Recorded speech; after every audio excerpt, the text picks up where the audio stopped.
Class 8 এর ছাত্রীকে ধর্ষণের অভিযোগে বারুইপুরে রেলকর্মীকে গ্রেফতার করেছে পুলিশ। পেশায় রেলকর্মী, অভিযুক্ত ওই ব্যক্তি অবসর সময় গৃহ শিক্ষকতা করতেন। ভয় দেখিয়ে দিনের পর দিন নাবালিকাকে ধর্ষণ করলেও পরিবারের লোকজন কোনো আঁচ করতে পারেননি। হঠাৎ করেই মেয়ের অদ্ভুত আচরণে নাবালিকাকে মানসিক চিকিৎসা করাতে যেতেই বিষয়টি সামনে আসে। কাউন্সিলিং এর পর ভয় কাটিয়ে মাকে সব কথা জানায় নির্যাতিতা।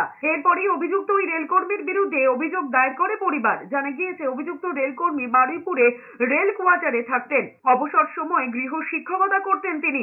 ক্লাস 1 থেকে ক্লাস 10 এর ছাত্রছাত্রীরা তার কাছে পড়ে। ক্লাস 8 এর নির্যাতিতাও অভিযুক্তের কাছে টিউশন নিত। অভিযোগ, অন্য ছাত্রছাত্রীরা চলে গেলে কোয়ার্টারে আটকে রেখে নাবালিকাকে ধর্ষণ করতেন ওই রেলকর্মী।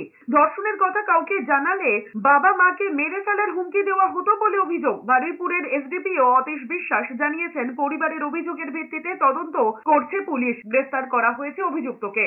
4 মাসের মধ্যে উনি এই যে ওনার আমার মেয়ের সঙ্গে যে নোংরামোগুলো করছে, রীতিমতো ভয়ও দেখিয়েছে যে তোর মা ব্যবসা করে, করে, এখানে সেখানে মাল আনতে যায়, আমি রাত্রে মার্ডার করে দেবো, তোকেও বললে সরিয়ে দেবো, তোর বাবাকেও সরিয়ে দেবো, এইসব কথা যেন না জানে। তো আমার মেয়ে ছাড়াও সব মেয়ের সঙ্গে উনি এইসব নোংরামো করে বেড়াচ্ছে।